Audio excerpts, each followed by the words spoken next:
Hi, welcome to the 2 o'clock edition of Cap at Home. I'm your instructor, Vanessa, or you can call me Miss Van. Today's project that I'm teaching you is salt dough dancers. So you will need salt dough, which I've pre-mixed, and the recipe is in the comment section. It's this recipe is 1 cup of flour, 1/2 cup of salt, and 1/2 cup of water. And for specific information, you can see some of the previous salt dough videos that we've posted. So you'll need the salt dough. You'll need some aluminum foil. You'll need a baking sheet with wax paper. You'll need to preheat an oven to 350 degrees. You'll need scissors, a marker, crayons, and a last minute addition to the list, which I found super helpful, was a measuring device or a straight edge of some kind. So to make the dancing sort of skeleton, I've used tinfoil here, and I just quickly looked up some ballet poses, but if you have a different style of dance that inspires you, by all means, choose whichever one you like. So to get a basic sort of human figure shape, I sectioned this aluminum foil into five sections with a marker and a straight edge. This section here is going to be the head, and then this section kind of separates the upper body from the lower half of the body, and then this section here separates the legs. So you'll want to take some scissors, and you don't really need to be too exact here, but you do want to make sure that you leave the center portion of the aluminum foil connected, because that becomes the body of your dancer's skeleton. So I'm just going to carefully cut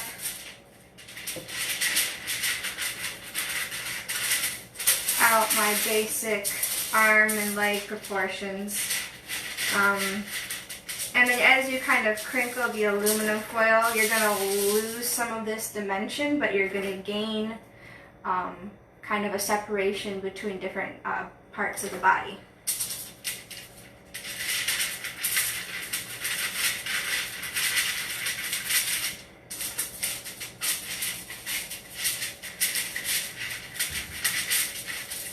So the salt dough here acts as kind of a representation of the body's tissue. This is supposed to be sort of like a female dancer, and this is supposed to be a male dancer. But you can be you can choose whatever you want. And I didn't get super detailed, but I was able to make some sort of basic facial features. It's probably kind of difficult to see, but I'll show you how to do that with a toothpick. I totally forgot. The sculpting tool we're going to use for the salt dough physical body features is going to be the toothpick, and I'll show you how to do that a little bit later. So I'm just going to start by crinkling the legs.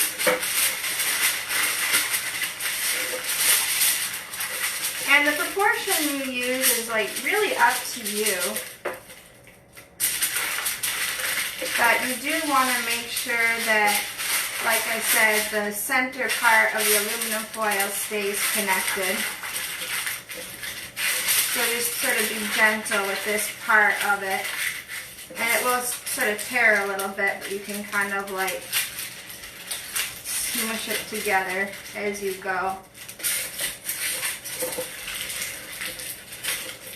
So I'm really gonna gently compress the foil and make sort of like a thinner skeleton that you can add tissue to, which is, again, I said the salt dough is gonna be like the body tissue.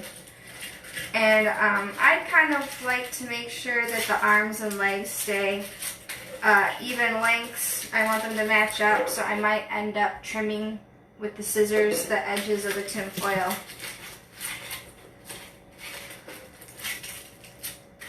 I'm just gonna like create a skeleton here, and you know, it doesn't have to be too exact. You just, the point is just to kind of make something fun here. So I'm gonna fold a kind of a toe shape. You don't necessarily have to cut the aluminum foil, you can just kind of crinkle it and fold it. But I did find it helpful when I had too much length to trim with scissors. But I don't think I'm going to need to this time. Folding up a toe here. So I've got kind of a heel, sort of. I'm going to kind of crinkle it out so it has like a little bit of a protrusion for a heel. This foot is kind of more on like a tippy toe sort of position. So it's like my dancer is kind of balancing like this. Now I'm going to move up to the arms.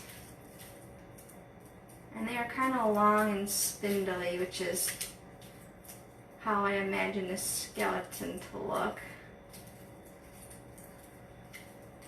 I'm going to leave like the face on this one. It's kind of like turned, like the chin tilted up. And I'm just going to fold this down a little bit just to make a fingertip. Alright, so this is the basic skeleton structure of my dancer. I think I'm going to make this one a little bit more feminine.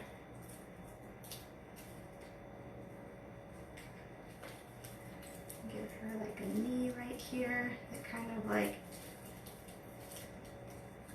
goes back. So it's kind of, this is going to be the pose that I go with right here. So I'm just going to take some of my salt dough mixture and just kind of roll it into like little sections, and then I find out that it works best to like use sort of a flat little tiny pancake and then just kind of wrap the clay around the skeleton structure.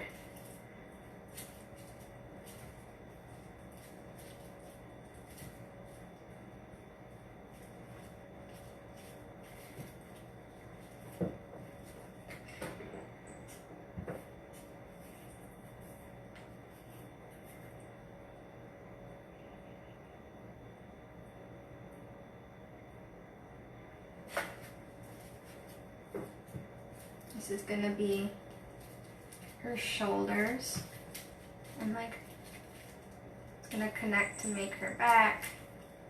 And as you sort of sculpt the body of your little salt dough dancer, you can kind of like reference your own physical attributes if you want to, like for shape, like what, you know, the three-dimensional shape of your shoulder, your knee, your calf muscle, how that all kind of comes together to create the wonderful you that you are. And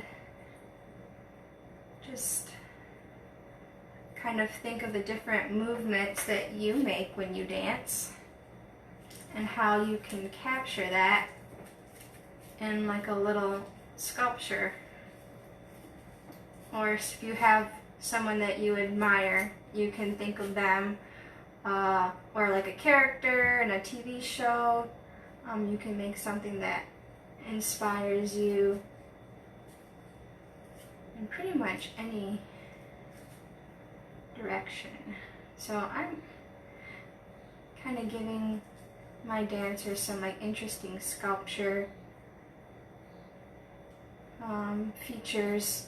It's not necessarily specifically realistic to any living human, but just something that kind of comes together in an interesting way.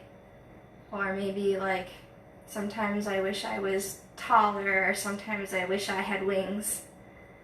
You know, you can get pretty imaginative.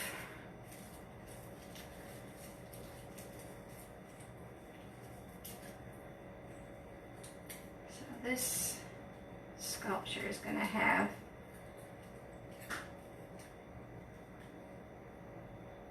just some different physical attributes. I imagine them to be pretty tall.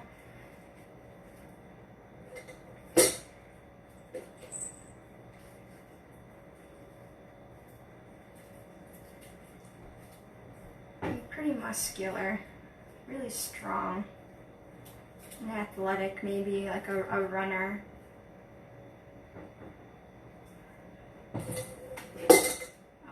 Oh, my cat Val says hello. This is Val, everybody. He's my little buddy. Hi, buddy.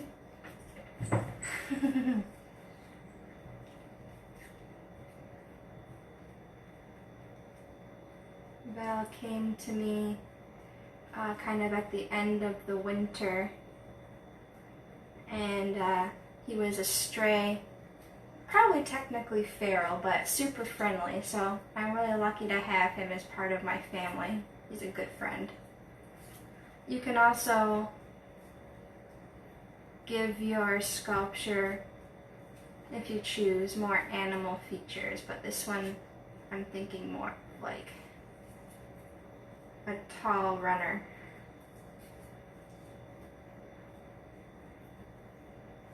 So I'm going to make the neck kind of long.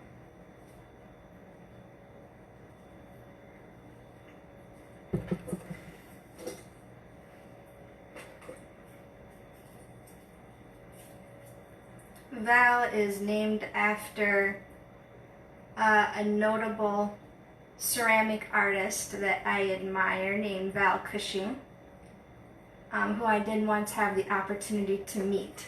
So that's why I chose the name for my friend, the cat, Val, just to sort of remind me of some of my personal long-term goals and ambitions in life. I just thought that was an interesting fact about my cat. Okay, so I've got different body parts to keep in mind, but it's pretty much just like a simple muscle skeleton structure that I'm aiming for this time. And you can use crayons to decorate your salt dough sculpture once it's baked. This one was a little bit thicker, so I put it in the oven at 350 degrees for about 20 minutes, and it's still kind of soft, but I found that as the salt dough kind of like cures over time, it does really harden up, even if you only bake it for a certain amount of time. Like this is something that I made a while ago, and it's pretty solid. They are, however, even after they're completely dry, they will dissolve in water. I found that out the hard way. One of my first sculptures got accidentally left in the rain and kind of turned back into mush, so that's something that you might want to be aware of.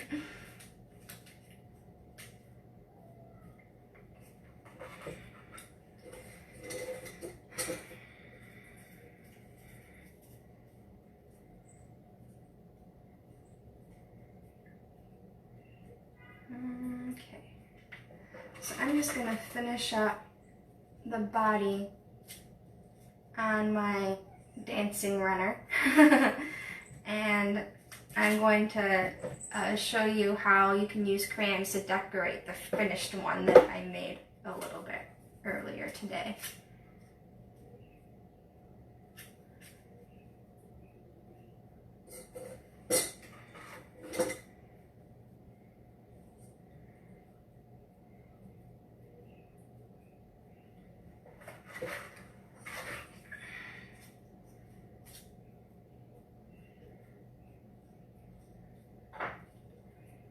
So this leg is kind of planted firm and straight and strong, and this one is sort of kicked back in this like movement position.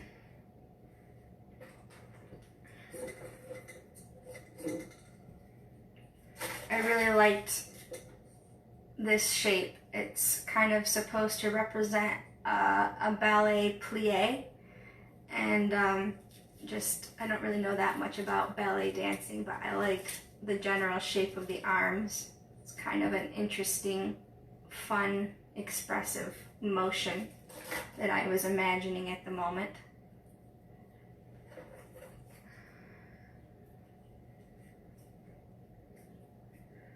So this foot is going to be about this size, and I'm just going to make the toe here.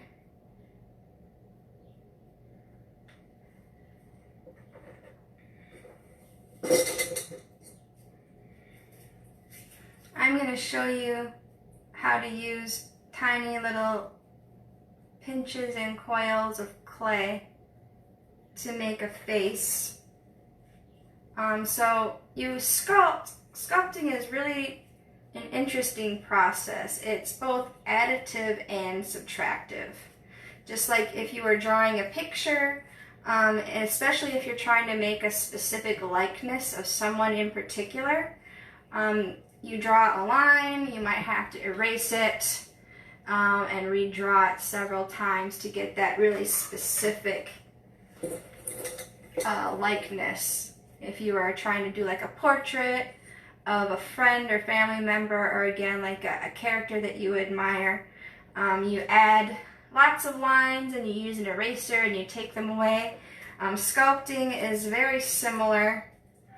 Sometimes you might find that if you're trying to make a realistic looking shape specific to someone, you might need to take away some material and add some material as you move along. So that's kind of what I'm going to show you.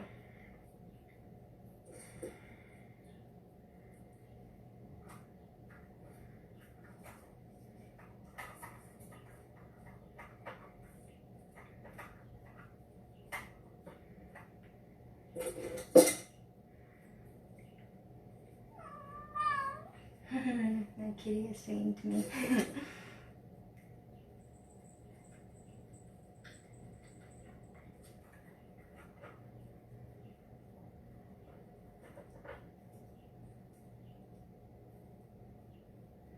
And I'm just going to make my dancer's other knee. And as you can see, I'm making kind of a mess this time, so I'm just going to make sure that I do a really good job wiping down my work surface with warm soapy water when I'm finished here. And I'm going to work on the baking sheet because it'll kind of help me collect some of my crumbs.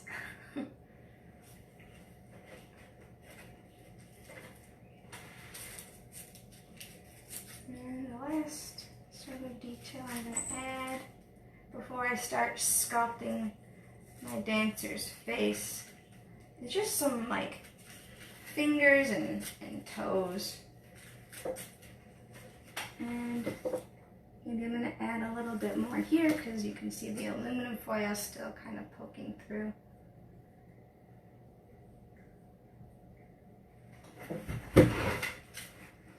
And it's just going to be part of my dancer's thigh. Alright. So I'm going to try and smooth out some of the creases here.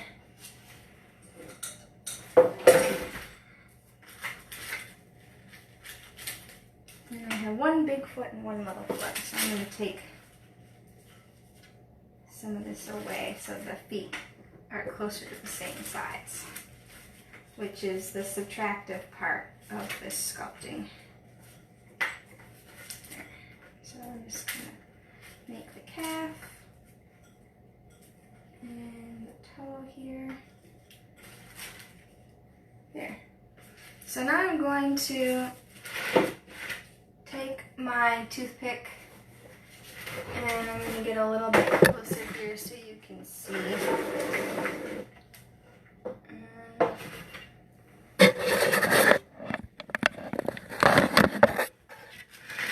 And I'm going to start by making the toes of my person. So I have 1, 2, 3, 4, 1, 2, 3, 4, 5 toes on this side of the foot, on this foot. And I'm going to make 1, 2, 3, 2, 3, 4, 5 toes over here. And I'm going to kind of make it a little bit more foot shaped, but there's the heel. And now I'm going to start doing, this is going to be kind of like a loose fist. So I'm going to make the thumb a little bit separate. And I'm using kind of my own thumbnail to sort of separate the thumb here.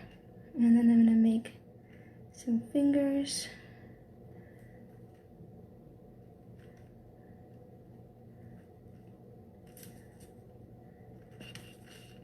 Just kind of the idea of where the fingers would be, I think is good. And I'm going to do the same thing on this hand. This is the thumb here. And I'm going to make this wrist a little bit more visible. Here's a finger, here's another finger. So I have 4 fingers and a thumb on the hand over here.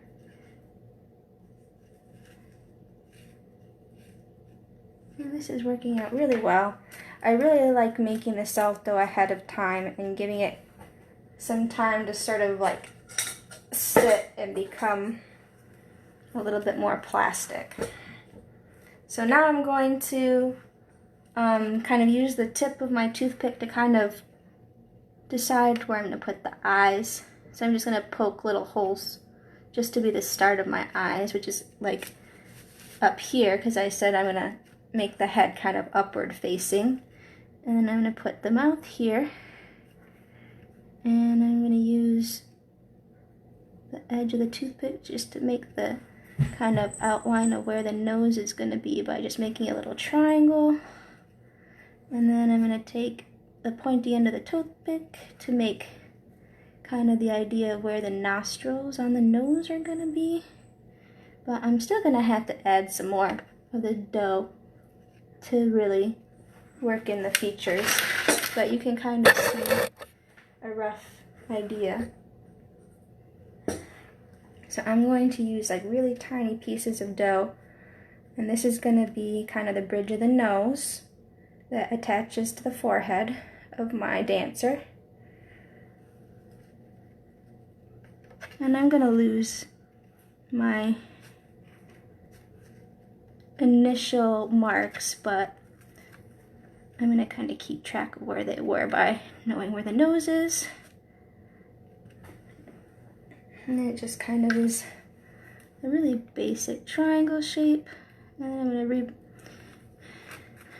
poke kind of nostrils. And as you do that, as you use the toothpick to poke where the nostrils are, you're going to make kind of the shape of them as well. It sort of pushes them out so you have a prominent nostril. And then I'm going to put back this sort of like triangle shape. And you can kind of use the round part of it to make that nose like really stand out. I'm going to separate the nostrils from the cheekbone area. And to make the mouth, I'm going to use 2 tiny little coils of clay. Salt dough. And this is going to be the bottom part of the mouth or the jaw. And then I'm going to add another little coil right above it to be the upper lip. And I'm using my fingernails just to kind of like make that more prominent. And it's a tiny little coil, so I'm only using my 2 forefingers to shape it.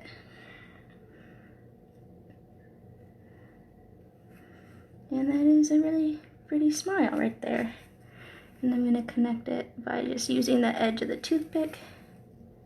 Just a really relaxed and serene sort of mouth structure.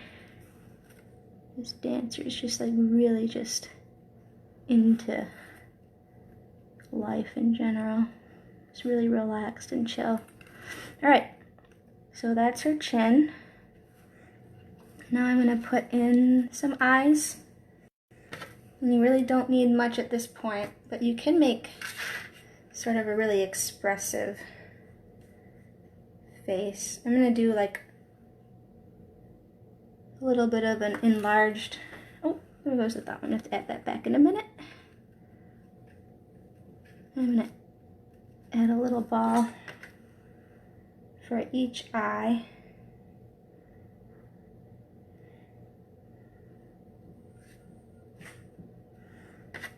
And then I'm going to add the eyelids above and below each eye.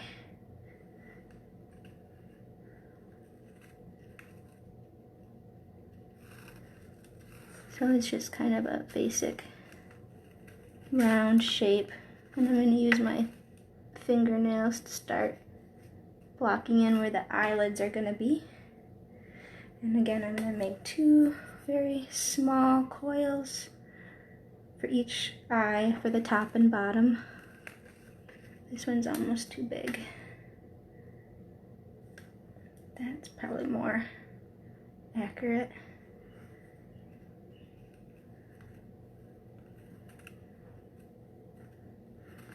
And I think this dancer is going to remind me of a friend of mine that dances, and she's going to have a shaped head.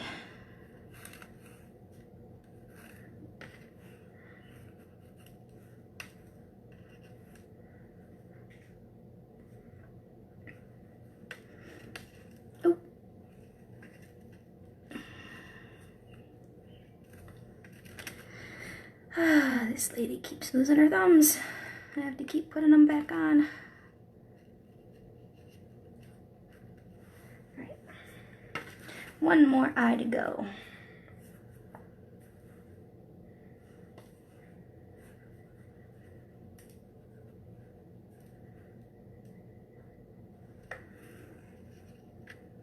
All right. That's the bottom eyelid. And again, I'm using my thumb nail to make the shape. And I'm going to use the toothpick just to kind of remake the nose. And then I'm going to put on the top piece of that eyelid. And I'm going to call her good. And I'm going to bake her up so I can decorate her later. And I will post her picture in the comments section later.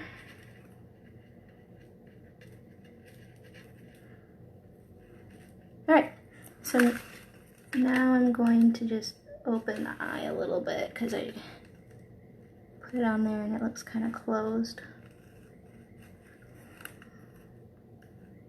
There. So she's kind of looking up and out into the distance. I'm going to make a little spot where her pupils would be, and I'm going to put her in the oven. And next I'm going to show you how you can use crayons to decorate one that's already been cooked. So I'm going to have some fun with this one. I'm going to give her some really vibrant color features. I'm going to use this red crayon to be her hair.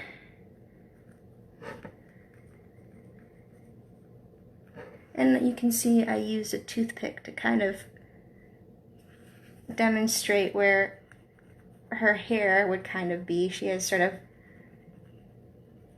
short length hair that is I was thinking more of like a bob for her haircut. And she has bangs that kind of peak in the middle.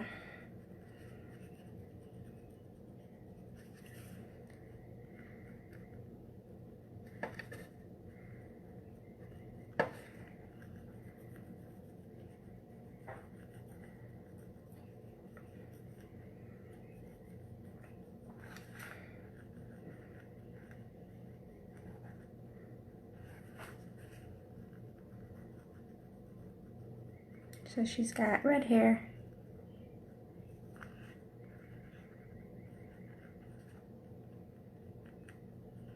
And I'm going to give her, let's see, brown eyes.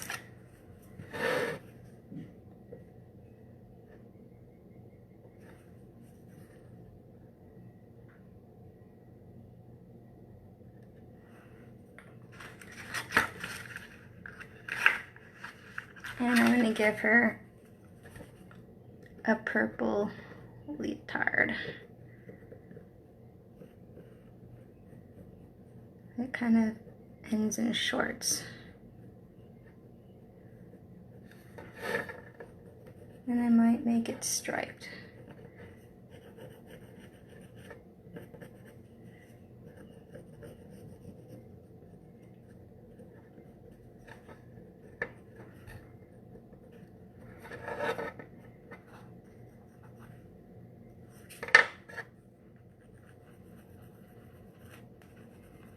And as you can see, she's still a little bit doughy. So if you want to bake your salt dough dancer for a little bit longer, I just recommend that you do that, but you still want to check it every 5 minutes or so you don't burn anything too horribly.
Alright, so that's just kind of the outline of her leotard.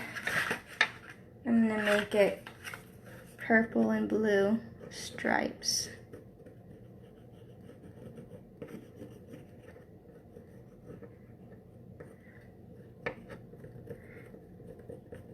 I would really like to hear some of your favorite types of dance in the comments section if you do this project yourself. There are a lot of different ways you can dance, and so I'm always interested to find out what other people like. So I really hope you enjoyed this project. If you make one, please show it in the comments section. I'd really like to see it. Alright, that is my salt dough dancer.